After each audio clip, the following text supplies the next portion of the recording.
We're gonna hit record and we'll go from there. So first things first, you can see from my background, Happy Beat Pit Week here from Morgantown campus.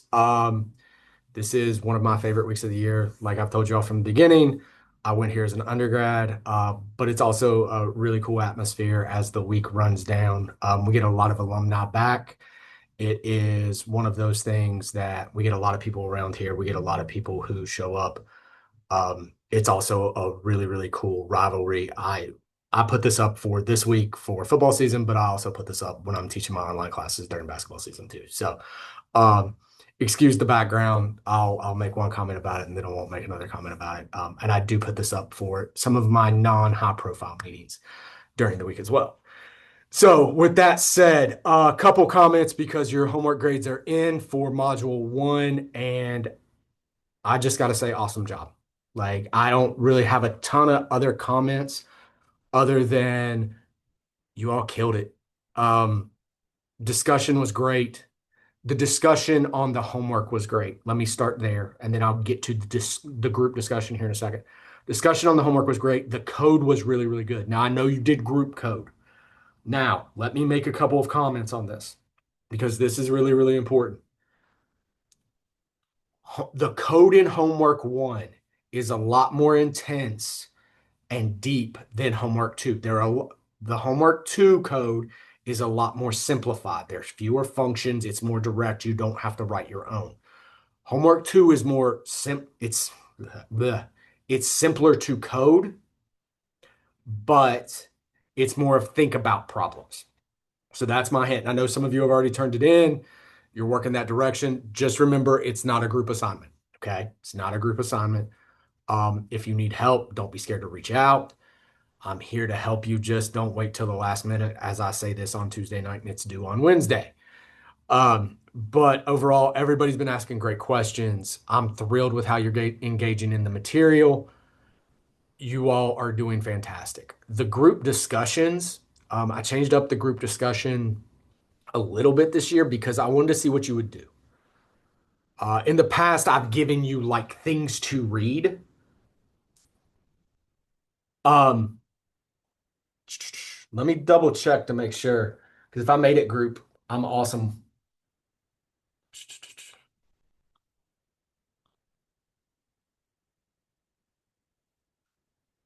Yeah, no, you can all, let me rephrase that. Individual assignment, right? It is an individual assignment. So you're allowed to work in your group. Let me be very clear. You're allowed to work in your group, but everybody has to turn in their own individual assignment. All right. Let me be very, very clear. That's something that's in the syllabus, it's in everything that direction, right?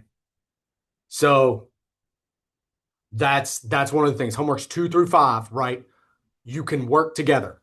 I have no problem with you working together. Let me put that in big red flashing lights. You just have to turn in your own assignment, right? You can have discussions. It just has to be in your own words, right? That's what I'm asking for there. Okay. Now, from the group discussion, we did something a little bit different this year, and I didn't want to tell you until saw how the first one went. In previous years, I would give you some readings to do, and then say, here's A, here's B, here's C, discuss these 3 readings. This year, I wanted to see what you would do. I didn't want to direct you to a certain thing. I wanted to see what you would do. And from that perspective, every group had something slightly different to say, which was awesome to hear. It was awesome to see you all find your voice.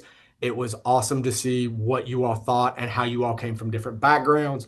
Everybody came to a similar conclusion about like how AI and stats play a role together, but really they're trying to ask 2 different questions sometimes. That was really great to see how you all got there so quick.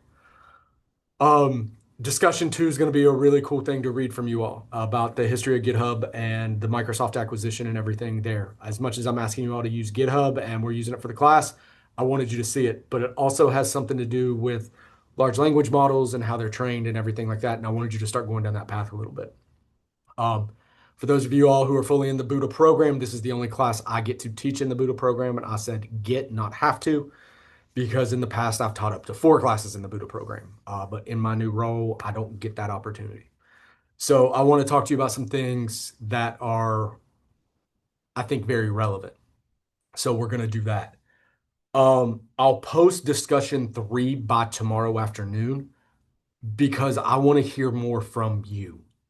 And I'm not sure I'll either make it discussion 3 or discussion 4. I haven't decided which order I'm going to put them in. I'm probably going to do it in discussion 3 because I think I want to hear about this a little bit sooner. But it's just order of operation I'm going to take tonight to make my final decision on it. So with that said, any questions on homework 1 or the feedback from homework 1 or homework 2, which is due tomorrow before we jump into anything? I had a question about the data for Old Faith. Yep. What's up? So the time is measured in seconds, but Okay. the interval from like when the last eruption occurred, Yep. the the numbers are like I would say smaller, so I kind of interpreted that like it's in minutes. Is that correct for the interval? So, so let me close this out. Interval was in minutes, yeah. Yep. Interval was in minutes. I was Okay. pulling up the help file just to be sure. Because I didn't see it in like the help because it said that the The number was in the seconds. homework question was framed in seconds. 250 seconds was the duration of the last eruption, though, is what I recall. Yeah. So duration is in seconds. Interval is not. Right. Okay, so interval was in minutes. Yeah. And then be careful of the log side of things then as well too. Yep. So duration is in seconds. Interval, you can assume, is in minutes. Okay, thank you.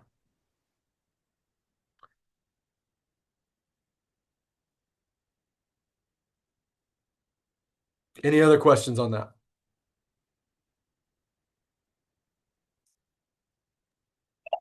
Can I grab you maybe toward the end or like right after you're done? Because the hypothesis, I got them backwards from the null and the alternate. Yeah, And yeah, I'm yeah. just like, We, oh my gosh, that's a long question. yeah, yeah. We can stay on afterwards. Not a big deal. Thank you. Not a problem. Anything else about homework 2 before we jump into what we're going over tonight?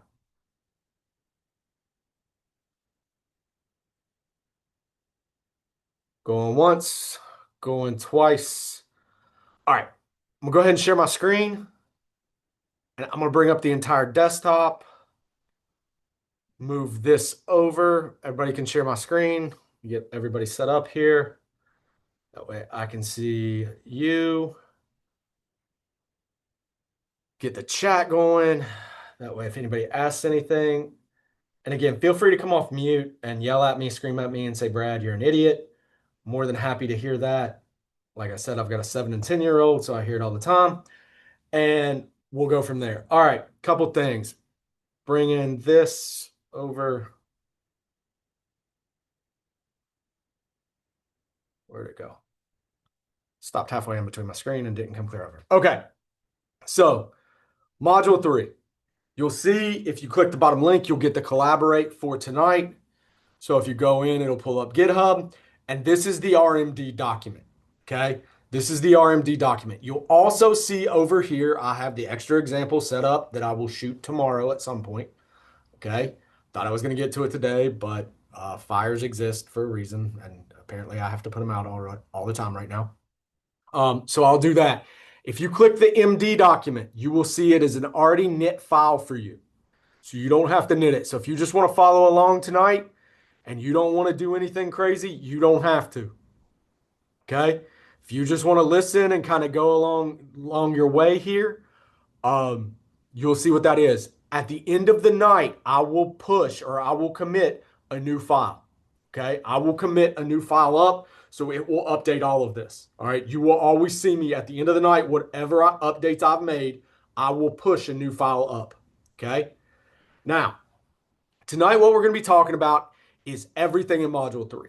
If Module 2 is about how do we fit and interpret a linear model, what Module 3 is really about is how do we make sure everything we're talking about is true. Does it meet an assumption?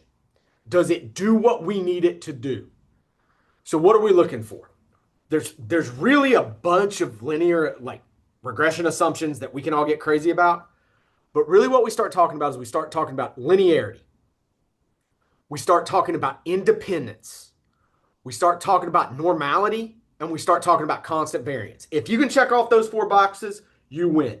The one I care least about is normality. I don't care if my data is normal. I can force it to be normal, and we'll talk about that as we go. All right. You have a bunch of tools that allow you to force it to be normal, and that's part of what your extra example is going to be about. Okay. You have tools like Box Cox. You have tools about those things. All right. Where we're going to start tonight is weighted least squares. All right. We're going to start in weighted least squares because weighted least squares is one of the hardest things for people to wrap their head around. So I want to make sure we talk about it, and we're actually going to talk about the problem associated with your homework. Because why? It's the easiest thing to think about. Okay. So let me get here and let me rename my document in front of me. That way I can jump back and forth, and I'm not jumping back and forth to GitHub. Like I said, I will push everything up and then you can see what we have. All right. So what you're going to get is when we say we have constant variance, we think about this. We think about the variance of y given x is equal to sigma squared. But really what we're saying at the same time is that assumption is equivalent to the variance of the residuals given x is equal to the variance of just the residuals. It says it doesn't matter what x is. It is the same variance. The variance of the residuals does not depend on x. It will be constant at all times. All of these things are the constant variance assumptions. Now, this is probably the hardest one for people to get their head around, so it's where I want to start tonight. In the module, we cover weighted least squares to combat non-constant variance, and it's something that is really, really powerful, but it gets this idea of what is regression actually doing. And part of the reason I focus on weighted least squares, you may never use WLS again. But what it's going to do is it's going to drive home this idea of what weights do in regression. And what weights do is they put more stress on certain data points than others. That's what I want you to think about. It says, I'm going to say certain data points are more important than others because I can predict those data points better. Why? Because certain data points have less variability. Certain areas of my graph or certain areas of my data have less variability or more variability. If they have less variability, what's that mean? If they have less variability, it means I'm more certain. And if I'm more certain, I can probably predict that area better. If they have more variability, it means I'm less certain and I can't predict that area as well. Okay? So the data we're going to play in tonight is the Javon's data that you're using on homework. And the reason I like Javon's is because it's real, it's about money, like everything about a business school we should like, right? But it's also got this idea of we can talk about what we're trying to predict and what the variability is at the same time. And it's done in a very simplified way. And we'll talk about that as we go through this, okay? So the idea behind weighted least squares is we're saying the variance of y given x is some function of x, okay? And specifically, we're going to say we can define that as sigma squared divided by some weight. So really what we're able to say is we're going to take something like the variance of y given x in the case of we're using the sample mean because we know central limit theorems, we know all these things, and I'll give you a real quick reminder on what those are. We're going to say that's equal to the weight. So the weight is equal to standard deviation squared, right? We're going to look at this. We're going to say the variance of y given x is equal to n times sigma squared divided by standard deviation squared. What this is doing is it's defining the g function or wi for me. All right? In the case of the Jevons Gold problem, it's giving the weight function for every x. Now, in R, what we say is the weights are proportional to the inverse of the variance. So remember, the variance of y bar is just the standard deviation squared divided by n. Okay? It's just the standard deviation squared divided by n. So I'm going to go in and we're going to look at the code directly. So we're going to load up library ALR4 and we're going to look at the help file for Jevons. Now, the reason I like Jevons is a study of coinage. All right. So we had 274 gold coins that he collected from circulation in Manchester, England. For each coin, he recorded the weight after cleaning to the nearest 0.001 gram and the data issue. The age classes are coded 1 to 5. So basically rounded the year, right, and recorded the weight in decades, right? The standard weight of a gold, because I'm a hillbilly and can't read, was supposed to be this number. All right? Was supposed to be this number. We're measuring in grams. The minimum legal weight was 7.9379. You're trying to make a decision to say, is this coin of legal weight or not? You're trying to figure out whether you're pulling money out of circulation at this point. Like, is this thing going to be a fraud or not? There's a data set I use when I teach the ML class where what we're trying to do is basically create a machine learning pipeline to tell whether a dollar bill is fraudulent or not, basically on a recognition problem. So can you tell me whether a dollar bill is fraudulent or not, basically as it passes through a system? This is the old school way of doing that. We want to know by weight, when should we be looking to pull a coin out of circulation? That's the question. Can we do this? This is the early way to do this. This is the real old school way to do this. Okay? Now, here's what you get. You get the age of the coin. You get the number of coins. You get the weight. You get the standard deviation. You get the maximum weight. You get the minimum weight. Now, I want you to look at what you're getting ready to get. Head Jevons gives you this information back. Remember, head is supposed to give you the first 6 rows. I get 1, 2, 3, 4, 5. Why do you think it only gives you 5?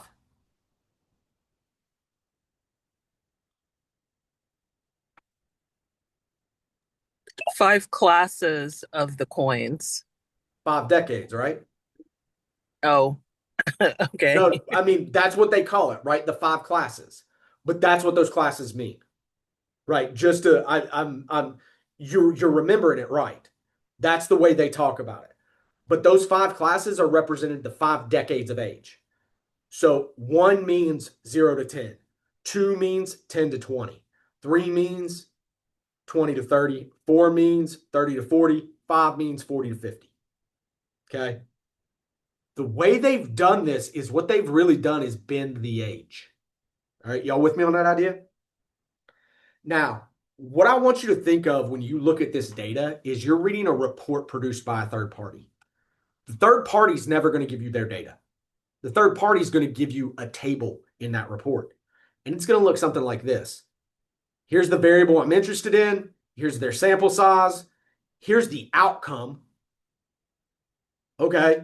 And then some measure of variability. Got it. That's what I need to know. I can do something with this. All right. Now, once we have that, and just to show you this is all the data that's there, I'm going to print the entire data set. Now, some of you all did this in homework 1. The thing I will ask you to never do, print the head of a data set, print the first 6 rows. I don't care. Do not print the entire data set unless it's something like Jevons where there's only 5 rows.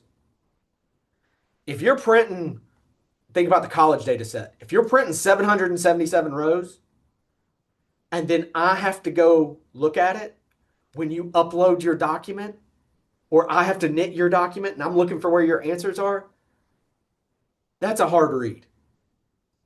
So when you knit your document and you realize it's, I don't know, 120 pages, do me a favor, go comment out that one line of code for me and watch it go down to 10. All right. Again, this isn't stuff I get concerned about on homework 1. By homework 5, I'll make a comment on it and be like, hey, if we were doing this for an organization, we probably don't do that, right? That's not stuff I'll ever take off on, but I may miss where your analysis is because of it.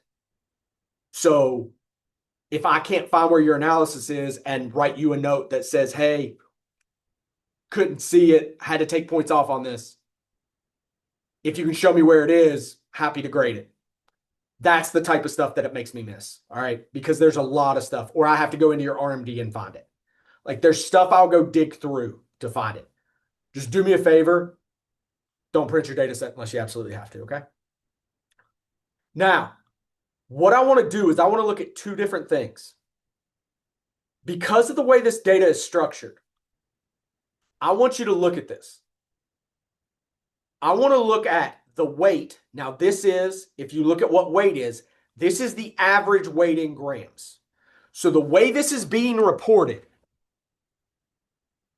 this weight right here is the average weight associated with 123 coins at age between 0 and 10. But we only know it as age 1, right? This is the average weight associated with 78 coins at age 2. This is the average weight associated with 32 coins at age 3. You all get the picture from there. Variability associated, or the standard deviation associated with the 123 coins. That gives us this average weight. So you see what we're doing, but remember, this is the average, okay? I can't stress this part enough. This is the average.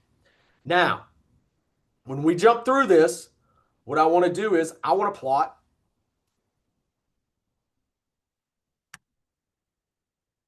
this. This is weight associated with the age variable. Now, I know this is, collaborate 3. We've been talking for a little bit. Y'all are used to me, but get used to this question. What do you see?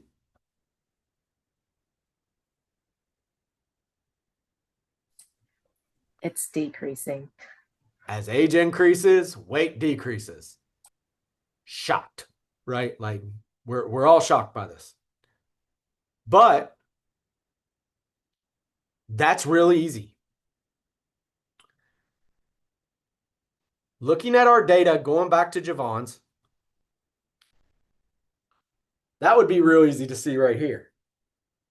But take a look in the standard deviation column. What do you see? Is there constant variance? Because this is a visual of y given x. This is the variance of y given x. This is the standard deviation of y given x.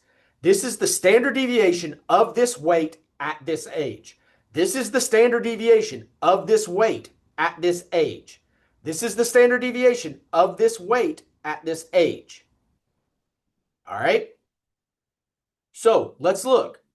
Let's just plot it and let's see if there's anything. I'm going to plot the variance, so standard deviation squared against age. Let's see what we get. What do you see?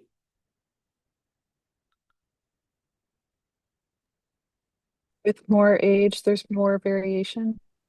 With more age, there's more variation. Now, this is an example I've used in the module. This is an example you'll hear me use. Think about human heights.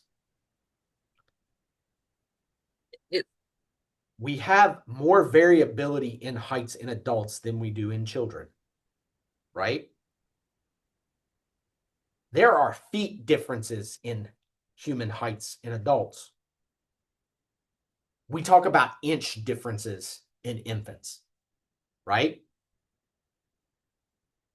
This is what we're seeing in this data associated with this. Now, one of the things I want you to notice, and I'm going to bring up just this so you can see it together. I want you to notice one thing. If I say I have less variability, which is what this is saying, we're saying variability increases or variance increases with age. Where am I more certain about the weight? Am I more certain at age 1 or age 5? Age 1. Age 1. So when I come up here and look at this, if I look at these data points right now, right? If I look at these data points right now, what I'm saying is everything is equal because there is one data point for each one of these on a graph. You all agree with me there? But we know because of how this data was collected, there's over 100 data points right here. There's over 70 data points right here. There's all of these things. And there's all the variability associated with it, right? So now what we start talking about is where is this variance? Where are we more certain about what's happening? We're more certain about what's happening here than we are out here. So if we're more certain that we know what's happening here than we are out here, what should we do? We should make sure anytime we predict we're really good out here and we're not as concerned with out here. I claim that's true. Tell me why I'm right or tell me why I'm wrong.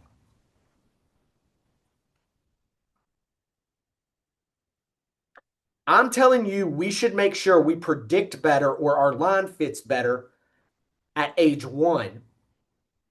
And we should be okay with not going right through the point at age 5. Tell me why I'm right or tell me why I'm wrong. Sean, you came off. Tell me. Apologies. I'm actually going to ask you, can you go back to why do we think that 1 is better in this case when we just see 1 point plotted here and not the variance on the line of how many different plot points there are for this? So just because it's closer to the bottom or? No. So this is the variance, right? We're plotting the variance, right? Variance is lower. Okay. The variance is lower at age 1 than it is age 5. Are you with me on that? Yeah. Okay. Sorry. I don't have a stats background. So when I see standard deviation, yeah. I don't even know what it means at this point. So I got to go find that out. Yeah. You're good. So standard deviation is square root of variance. So it's the spread. All right. So it's the spread of the data. Closer to the bottom. The data is. Okay. Gotcha. So it's the variance. So that's what we're saying. So standard deviation squared is variance. Okay. So is the first point more reliable because of the sample size for that one? It's more reliable just because of what the data is saying, right? Like sample size, everything that goes with it, it's more reliable. That's what the data tells us. But when we fit our line, what I am saying is I think our line, it's more important for our line to go through this data point than it is this data point. Tell me why I'm right or tell me why I'm wrong. I think that's wrong because in business, we can't just say, well, we're really good here and we're not really good there. Like year 5 is probably going to matter just as much as year 1. So we need to be as confident. We just need to account for the variability. Okay. Anybody else think? Maggie, I'm going to go with the opposite. I'm going to say 1 because we need to have that point at 1. We need to have a lot more data. We know it's less variance there. We need to put more weight on that, and it's going to. Who cares down the road with the other stuff? There's too much variability. So I'm going to do this.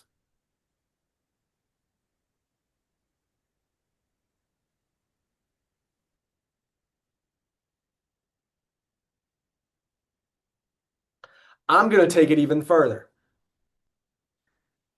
and say this is the standard deviation of this is the variance of the mean. Okay? This isn't just the variance of the data. This is the variance of the mean. So the actual quantity we're seeing. Right? So to Christina's point,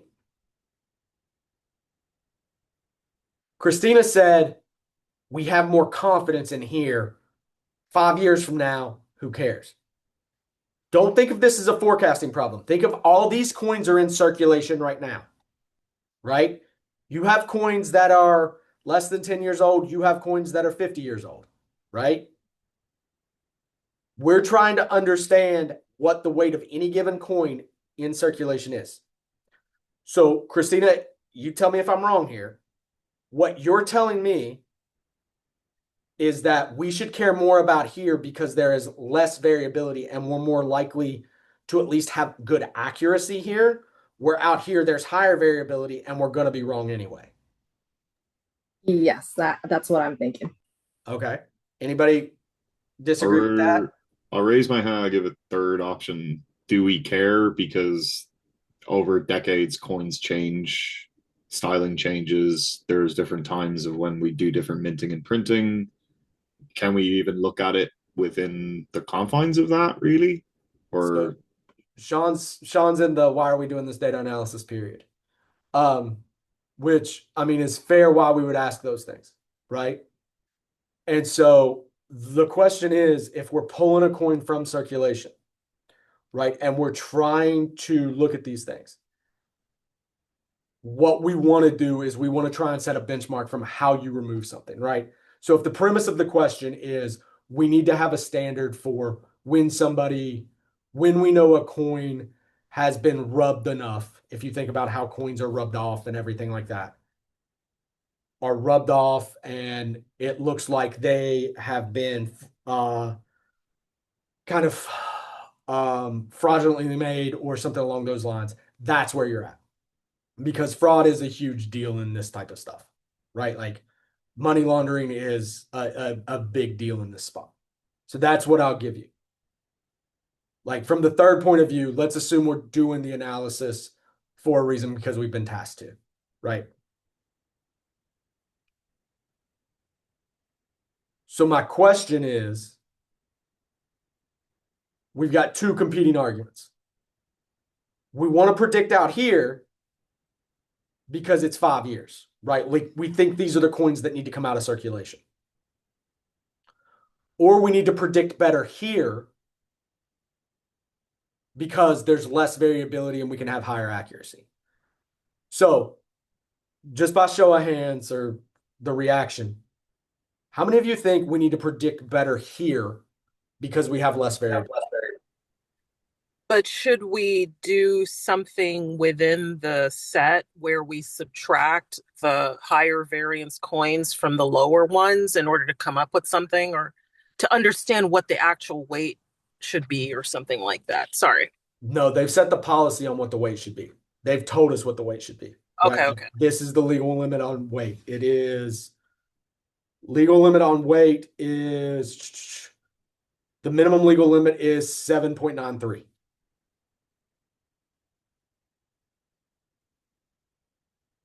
So it's going to run about right here on average. I guess part of my hesitance with this question is not knowing enough about, what is needed in order to define the line, I guess. So my question for you is when we do this, we can put a straight line through data, right? You give me 2 data points, I can build a straight line. Y'all agree with that? yes. So I can put a straight line through these 5, which is what we're getting ready to do. My question for you is, I want you to start thinking about how we put priority on data, okay?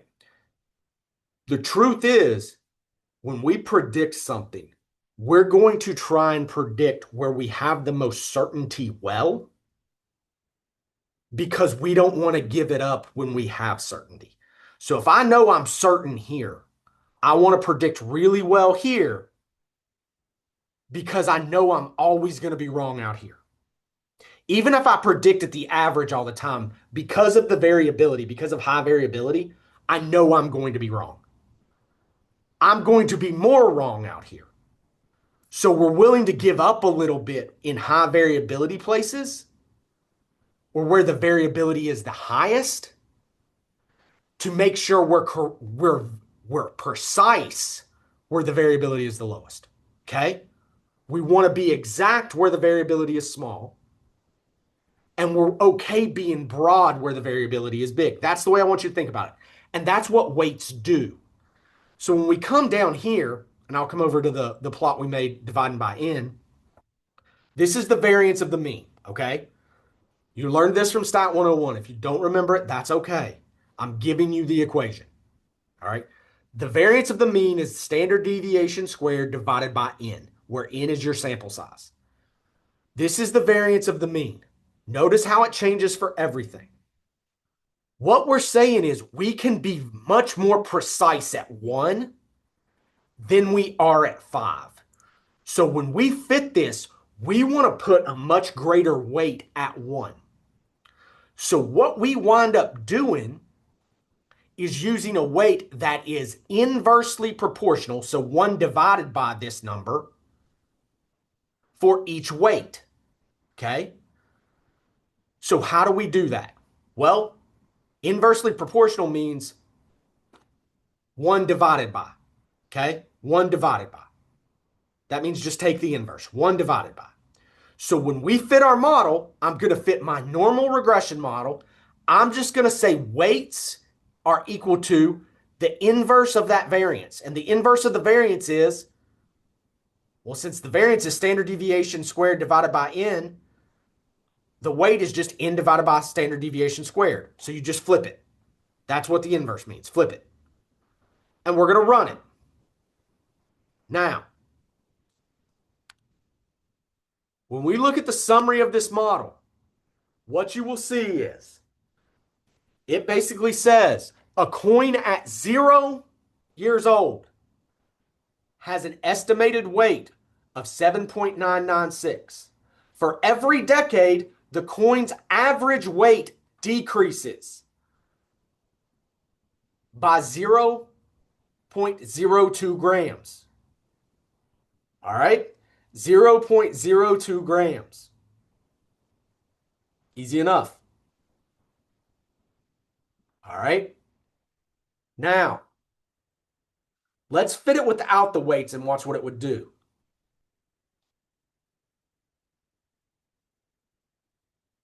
So look at the difference. I'm going to pull it up over here just so you see it. 0.023 grams versus 0.025 grams. We're starting at 7.99 versus 7.996. Starting at a different intercept, have a different decay associated with it. All right? You have different points. You have different decays. You have different things. It's a different model. All right, Brad, doesn't look that different. Now we're talking about grams, though, associated with the age. Multiply this by 5. Well, sometimes looking at the line actually helps. So let's see what we get. So what am I going to do? I'm going to plot 2 models. I'm going to plot weight versus age. I'm going to look at the model associated. The black line that I'm going to create is going to be the weighted least squares model, the one with the weights. And the colored line I'm going to create is going to be associated with the normal ordinary least squares line. Watch what happens.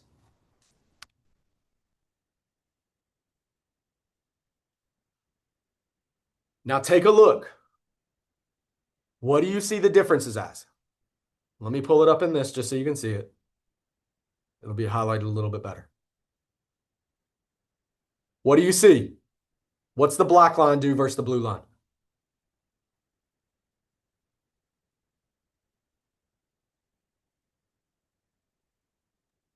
The blue line just connects the 1 and 5 dots. Blue line grazes 0.1, but it goes directly through 0.5. Would y'all agree with that? Yep. Where did we say we wanted to be best at? 1 or 5? 1. Look what the black line does. Black line says, I need to be really, really good at 1. 2, I can be okay at. 3, close enough. 4 and 5, who cares?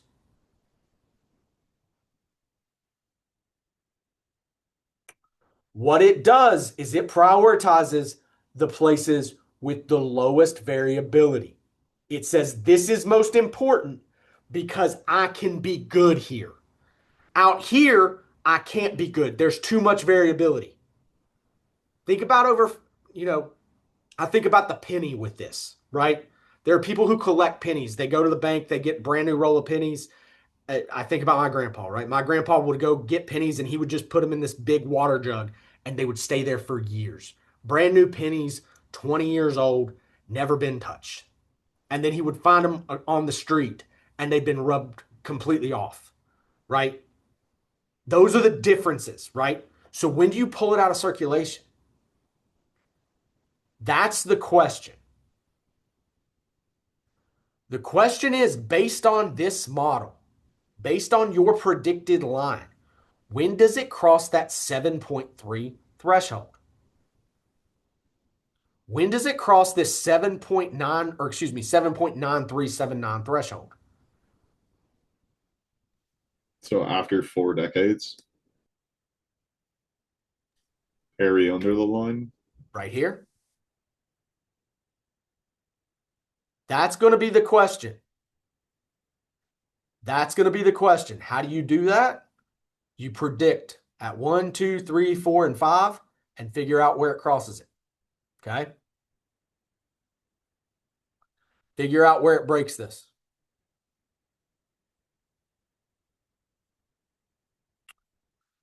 The thing with this problem, the thing I wanted you to understand and want you to understand, and that's part of the reason we're talking about this problem prior to the homework. I want you to see and I want you to think about the way least squares, when we're fitting it normally, the blue line, right? This is least squares. This is the way we do things regularly. It places the same priority on every data point. It says everything is created equal. What weighted least squares does is like the lowest smoother we talked about in module 2. It places priority on things. But now we're able to specify what priority is because we have more knowledge. We can be right here, or we can be more correct. Out here, we have no chance, or less of a chance to be right. So we're giving this up to make sure we're correct here on the black line. On the blue line, everything is just as important. We're trying to defend everything. On the black line, we're here. All right.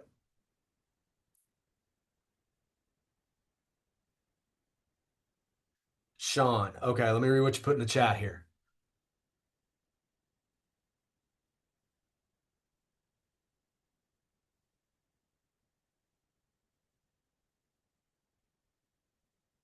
Exactly.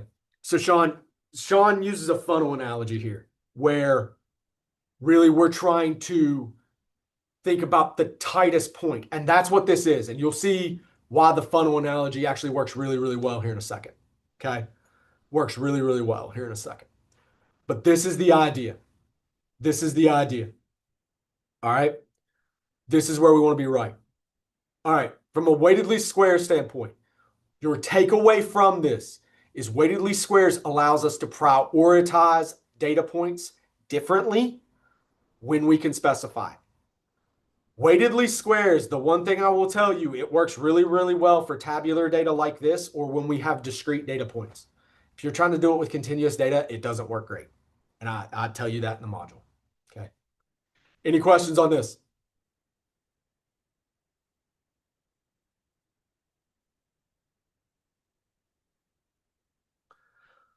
To finish off the homework problem, you've just got to run the predict function like we just talked about, okay? All right. Now, go ahead. Just a quick confirmation of what you just said. There will obviously be circumstances where we don't know the variances, I suppose. Yep. Or we would have to take a step to determine what the variances were first or something like that. Yep. And in those cases, there's better alternatives that we're going to talk about here in a second. Okay, thank you. If the data is tabular like this, you're in great shape. Or if you have repeated measures where you can calculate the data, like it's really easy for you to create a table like this, you're in great shape. If it's past this, I stay away from weighted least squares. Because if you can't do something like this to leverage what we just said where it's really easy, don't do it. There's an easier way. We're getting ready to talk about it. Okay? The takeaway from this is we can prioritize data points, and that's what we can force lines to go in places, right? But in general, OLS treats everything equal. It's a downside of OLS. All right. All right, let's talk about a different data set. So we've been using Big Mac 2003 a lot. Let's talk about UBS prices for a second. UBS prices looks at the relationship between Big Mac 2009 and Big Mac 2003.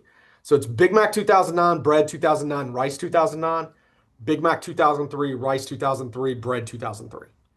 So basically you can do a comparative study.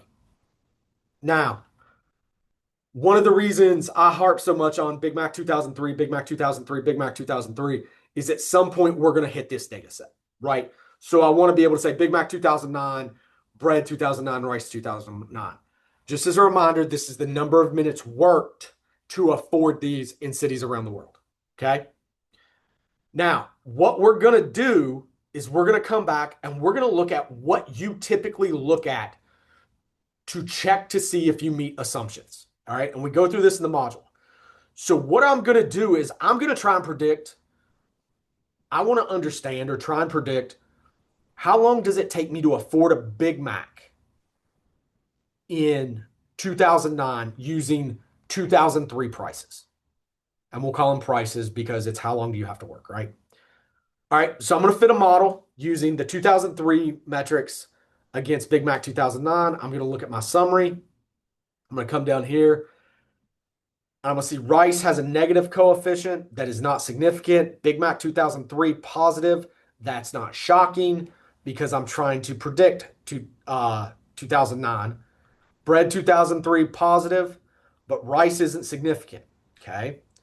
R squared 0.717 basically says for every 1 minute it takes me to work to afford a kilogram of rice, the price of a Big Mac goes down negative 0.1971. Now, the problem is looking at this, I don't know if any of my statements or my p-values are true because I don't know if my assumptions are met. I don't know if I have the linearity assumption met. I don't know if I have the independent residuals assumption met. I don't know if I have the constant variance assumption met. I don't know if I have the normality assumption met. So let's take a look. All right. The way we check it, or one of the ways we can check it, is we can use this. We can use residual plot, okay? Now, this is my residual plot. The first thing, there are 3 things I typically look for, and the first 2 are the easiest way to catch my eye. The first thing I look for is there a trend here? Is there a big U, like a really clear U, or is there a trend? Does there look like there's an absolute correlation here? The next thing I look for is I look for a gator mouth. I look for a funnel. I look for a greater than sign, a less than sign. I'm looking for something. So the first thing is, do you see a positive or negative correlation on this plot?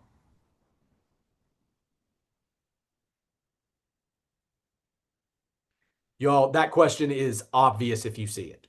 Okay. So don't like, it's not rocket surgery on this one. Okay. It's not rocket science or brain surgery on this one. This one is tell me what you see. It's first reaction type stuff. Okay. Don't make it deeper than that. So if you see something, it'll be very clear on that question. So first reaction, do you see a positive correlation? No. Okay. This stuff is gut reaction. Trust your gut. Okay. My second question, do you see a megaphone or like a greater than sign appearing here? Either way, do you see a greater than or less than sign or a megaphone going either way? Yeah, a less than sign. You see something going this way.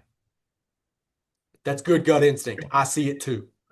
When you see the less than sign or the greater than sign or the megaphone, what that's an indicator of is constant or non-constant variance. What these are your residuals relative to your predicted values for every data point. This is called a residual plot. This is the thing that tells the entire story besides normality. If you see correlation, that means you have linearity or there's a trend in your residuals. Okay. The next thing you can see is if you see that megaphone, what that's telling us is you have non-constant variance. So that spread changes as your fitted values get higher. That tells me that the variance of the residuals depends on X because the fitted values are a summary statistic of your X, your predicted values. Okay. So it's a summary statistic. So what it's really telling me is I got a problem. How do I fix that problem? Well, we come up here and we start looking. Now, the other way you see it is you run this piece of code, and this piece of code right here saves you a ton of time. This is my favorite piece of code in linear models. Par MF row 2, 2. What par MF row 2, 2 does, it opens up a 2 by 2 plot grid. It opens up a box and creates 4 plots for you. What plot mod 1 does is it fills out those 4 plots with plots that are really important to us. So I'm going to run this thing. Now, you don't yell at me for this because you're going to yell at me and because you're not going to like me. We're going to go right here. It doesn't like me because we're doing that. When it runs appropriately, because I'm not trying to run it in my console here because I'm not zoomed in too much, what it gives me is this, okay? What it gives me is this. So you'll recognize this as the residual plot. The top left is your residual plot, okay? The top right checks your normality. Ignore the bottom left. I don't care about it. We'll talk about it at some point. I don't care about it right now. The bottom right is one of the most important plots you will run into. This is your Cook's distance plot. See how you have these dashed lines that start to show up? We care about the things that are over 1. So these contours right here are a measurement of Cook's distance. We've talked about outliers and leverage. This is where you jump across them. This is where you have residuals. This is where you have leverage. Okay? As leverage gets larger and the residual gets bigger or smaller, you get points that are influential. Influential points have a Cook's distance above 1. If you have a Cook's distance above 1, which means it falls above this one line right here or this one line up here, you need to really look at what that point is doing. Okay, and we'll talk about that this evening. So when I look at this plot, what I'm seeing is I have non-constant variance. Normality, not really worried about it. But I have this point Mumbai that I've got an issue. Now, if it's between 0.5 and 1, we may want to look into it. That's the rule of thumb. The rule of thumb with Cook's distance is if it's over 1, you got to worry. If it's between 0.5 and 1, you need to think about it. Okay? Now, as we move through this and as we think about this, there's a couple things we do. The first thing I always try and do is fix non-constant variance before I worry about leverage and influence. Okay? So how can I fix non-constant variance? Well, the first thing I do is I look at box Cox. What box Cox does, box Cox can transform for normality, it can transform for non-constant variance, it can transform for all of these things. So I come in here and I say, okay, box Cox, what are you giving me? Box Cox comes in here and it says, all right, box Cox looks at doing a power transformation. It only works on strictly positive variables. Okay? It only works on strictly positive variables. So it says, raise your response to this power. So it says, take your response and raise it to this power between these two numbers. Now, if 0 is in there, what you do, if 0 is in there, what you do is you take the log.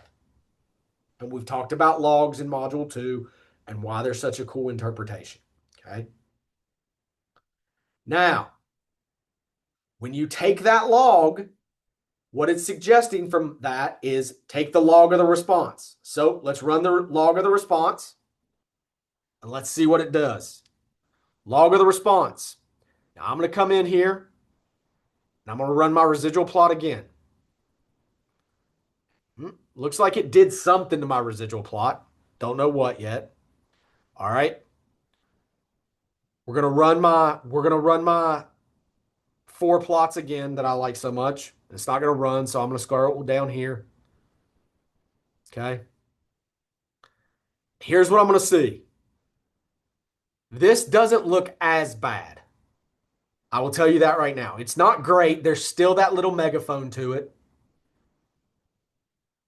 But where I'm really concerned, because this keeps appearing, is Mumbai. So let's look at Mumbai. I'm going to say which row names UBS prices is Mumbai, and it's going to tell me that is number 36. So I'm going to look directly at 36. And what you're going to see is Mumbai has all these values. Now I'm going to look at it in context of everything you're seeing here. So what you're going to see is its Big Mac is 61. So that's on the upper half of Big Mac 2009. Bread 2009, or excuse me, we need to look at the 2003 values. So 2003 value, Big Mac 2003 was in the upper quartile. So it was above 47, but below 185. Bread was 38. Bread was above the first quartile or the third quartile. Rice was 96. Rice was the maximum. So what it's doing is it's telling me all of these are huge numbers. Now, one of the things that you'll see in everything we do, right? Everything we do is that we have some rules of thumb, which say if you have ratios that are bigger than 10, so if you take the minimum or the max and divide by the min, and it's over 10 or one magnitude, take the log. So 96 divided by 5, 89 divided by 6, 185 divided by 10, you can probably take the log. But I'm going to show you another trick. We need to do something to help standardize this data. We're going to have to transform the response. We're going to have to transform the predictors.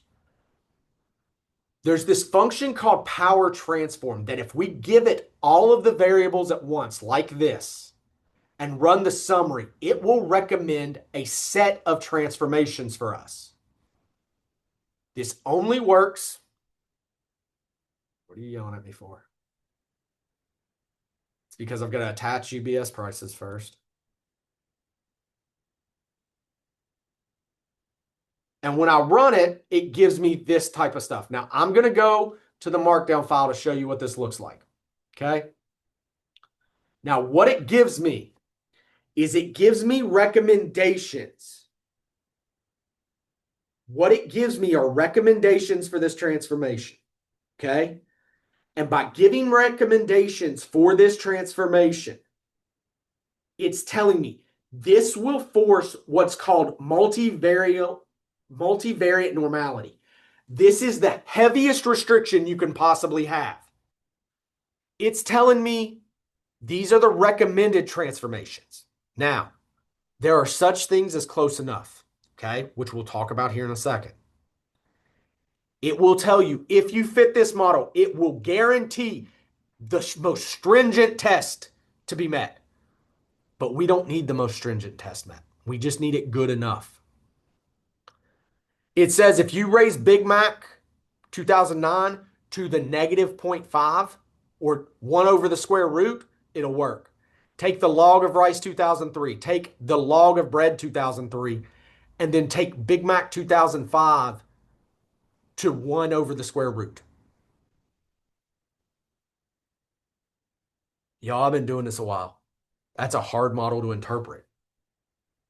It gives you 2 other tests to interpret. It says, here's what happens if you take all the logs.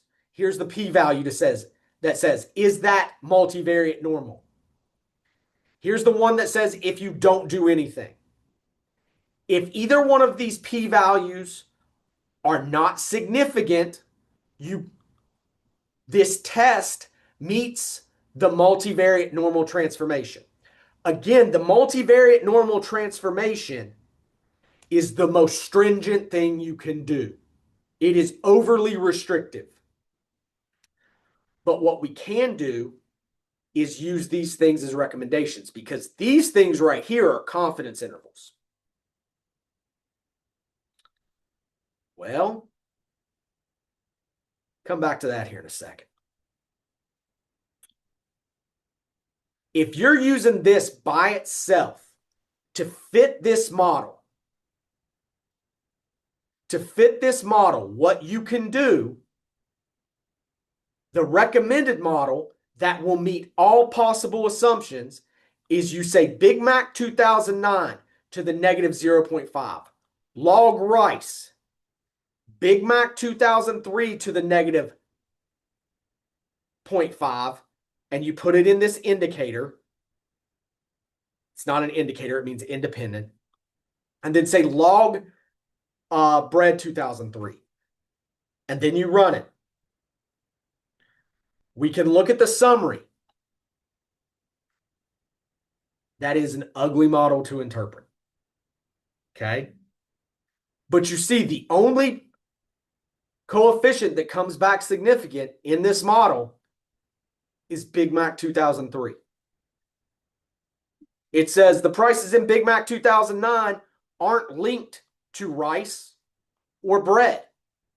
Or, excuse me, they are linked to bread at a 0.05 level. Apologize. They're not linked to rice still. But they are linked to Big Mac and bread.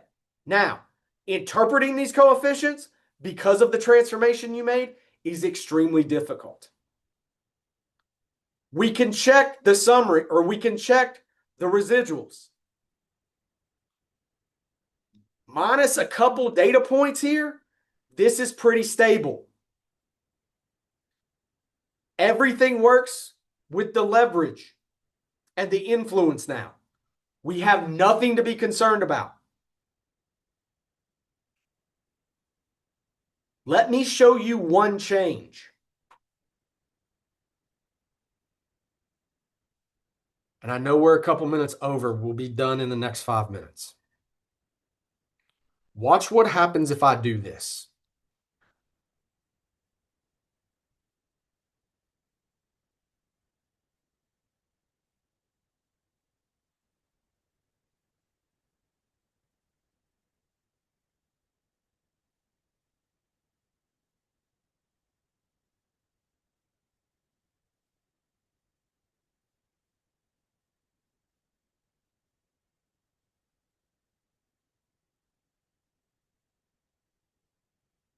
That looks a lot like the plot you just saw associated with mod 4.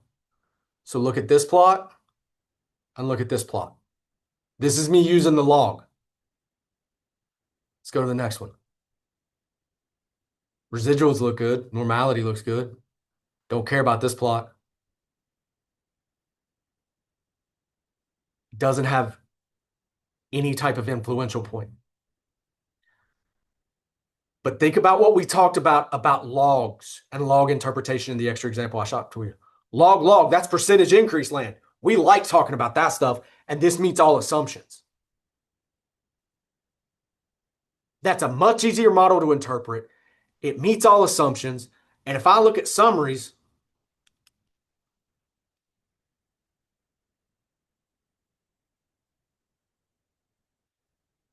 Big Mac 2003 and bread are still significant. So Brad, how did you do that? That's going to be the first question. Why did you know to take the log? Let me walk you back. Because when I ran this piece of code, when I ran summary of power transform, the first thing I told you was these will give you the most stringent test possible. Most restrictive thing you can possibly do. And what did I tell you the least important assumption in regression is? Normality. This is forcing everything to be normal, because what it's going to give you is linearity. What it's going to give you is normality. Normality implies linearity. That is a statistical concept. Don't expect you to know it. Trust me. If we force multivariate normality, it is going to give us normality and it is going to give us linearity. Okay? But we don't need multivariate normality. What we need is the linearity, and we need stability. So what these do is they give us a good starting point. So a lot of the times when you see bounds that get you close to zero on the upper bound, like around this 0.2 or 0.1 level, you can look at taking a log here. You can look at taking a log here. We get to this 0.1 level, I can probably take a log and it be stable. I should at least investigate the model. No, it won't test at giving me multivariate normality, but I'm not looking for multivariate normality. I'm looking for stability in the model. I'm looking for it to meet assumptions of regression, which is I need it to pass the eye test when I'm looking at these plots. I need it to not have that big megaphone, right? I need the megaphone to not be clear. What you'll figure out as you go through module 3 is a lot of the testing that gets done to make sure regression meets assumptions is another regression model that is never checked for assumptions. So I don't really trust it. And I tell you, look at these plots, make sure they pass your visual eye check, and then move on. Okay? Because that is telling you what you need to see. Because if you go deep enough down the rabbit hole, you'll figure out to test an assumption for regression, you're checking another regression model that is not checking assumptions. All right? It's a really weird dynamic to be in. It's crazy. But with these transformations, and this is the thing I will drive home with you, they can give you a start to recommendations.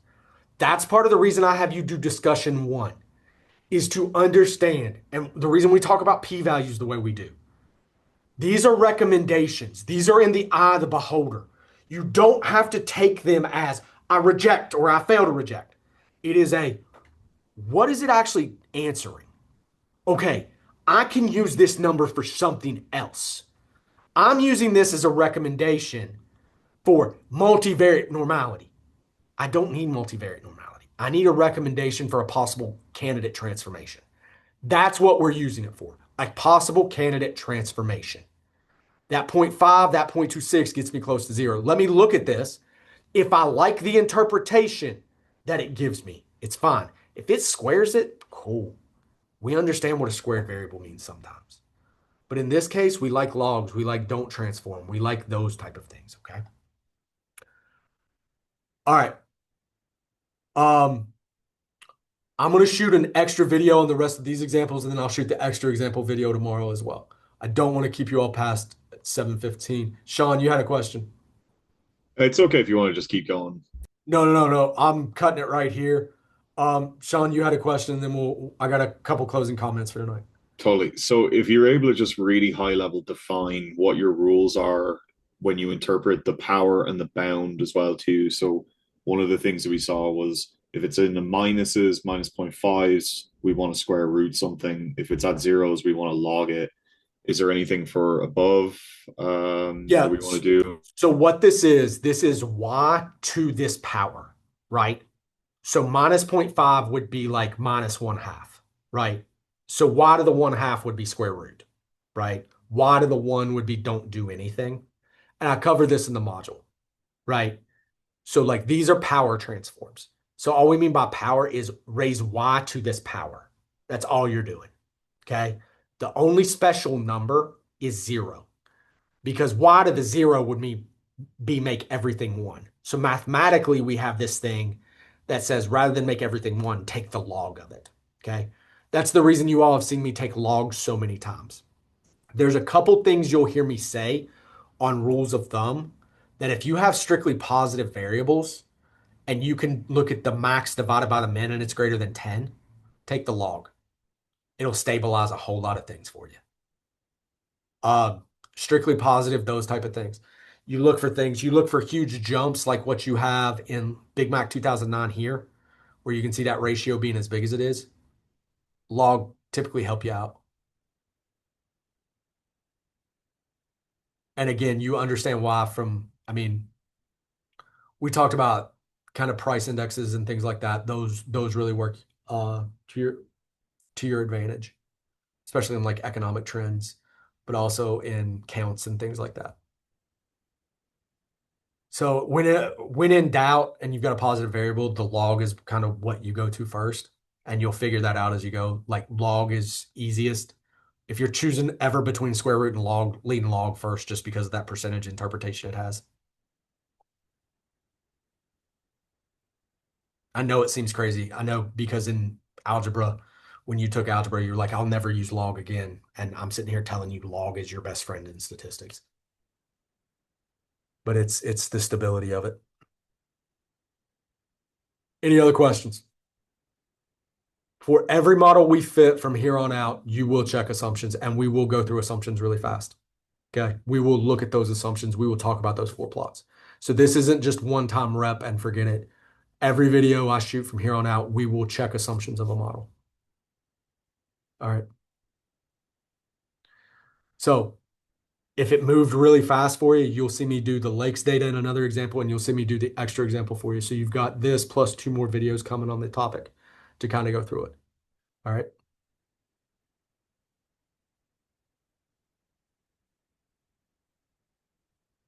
Any questions?